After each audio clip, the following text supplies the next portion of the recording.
हरे कृष्णा, राधे राधे। कैसे हो दोस्तों? स्वागत है आपका ज्ञान भक्ति चैनल में। यह तो आप सब जानते ही हो कि पितृपक्ष प्रारंभ हो चुके हैं और पितृपक्ष में जो प्राणी पितरों के नाम से तर्पण करते हैं उनके नाम से ब्राह्मणों को भोजन कराते हैं। इससे उनके पितरों को मुक्ति मिलती है और कई जन्मों से लगा हुआ पितृदोष भी समाप्त हो जाता है। लेकिन आज मैं आपको एक ऐसी कहानी बताऊंगी जो इन्हीं पितृपक्ष में एक पुरुष ऐसा था जो स्वर्ग से भी जीवित होकर धरती पर वापिस आया था। जी हाँ दोस्तों, एक इंसान ऐसा भी था जो मरकर भी धरती पर वापिस आया था अपने पूर्वजों के लिए दान तर्पण करने के लिए। जी हाँ दोस्तों, आपने यह कहानी कहीं न कहीं सुनी होगी और पितृपक्ष में यह कथा सुनाई भी जाती है। तो आप लोगों ने यह भी सुना होगा कि मरकर कोई भी वापिस नहीं आता है, लेकिन दानवीर कर्ण जो थे वो इतने दानवीर थे और इतने पुण्यात्मा पुरुष थे कि जिन्हें भगवान ने मरकर भी 16 दिन के लिए जीवित करके धरती पर वापिस भेजा था। आइए जानते हैं यह पौराणिक कथा, इसके पीछे क्या रहस्य है। दोस्तों, माना जाता है कि पितृपक्ष में यह कथा सुनने से ही आपके पितरों को मुक्ति मिल जाएगी और आपका पितृदोष भी समाप्त हो जाएगा। और यदि आपको ये कथा अच्छी लगे तो एक लाइक जरूर कर देना। तो आइए जानते हैं इस कथा के पीछे का रहस्य। एक समय जब दानवीर कर्ण अत्यंत दानी थे, धर्मात्मा थे, पुण्यात्मा भी थे और उनके दान की चर्चा पूरे विश्व में विख्यात थी। पूरे विश्व में ही नहीं, तीनों लोगों में उनके दान की ख्याति फैली हुई थी।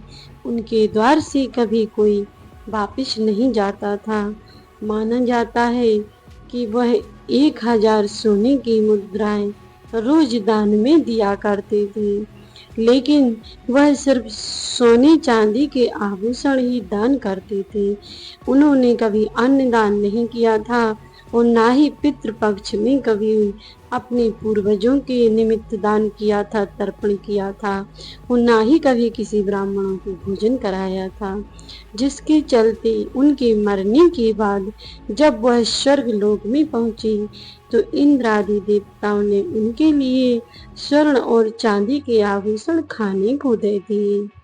यह देखकर कर्ण ने इंद्र से पूछा कि ये प्रभु, यह सब क्या है? मेरे सामने खाने के लिए सोने चांदी की वस्तुएं हैं, इन्हें मैं कैसे खा सकता हूँ?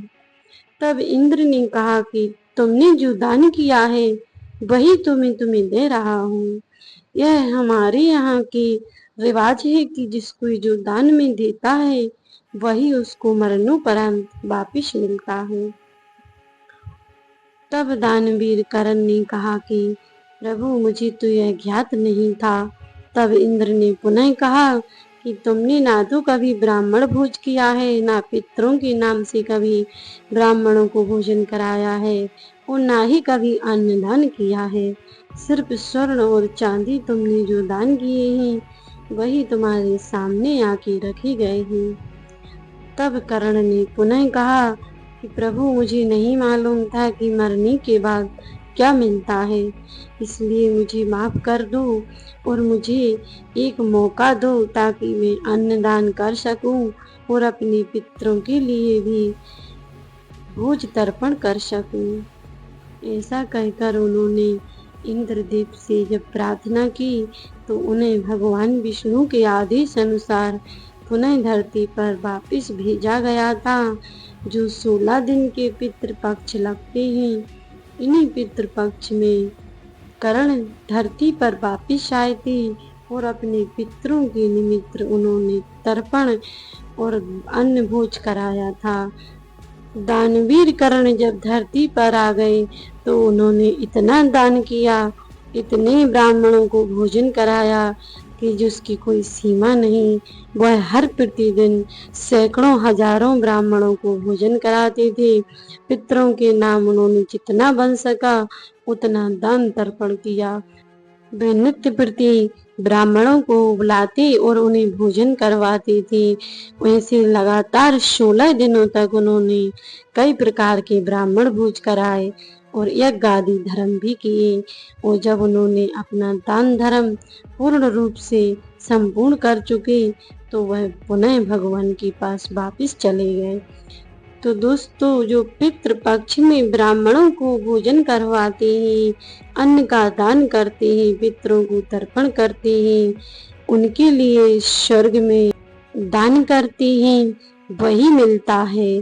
दोस्तों, दान का यह महत्व है कि जो हम अपने जीते जी दान पुण्य करते हैं वह मरणोपरांत हमें मिलता है।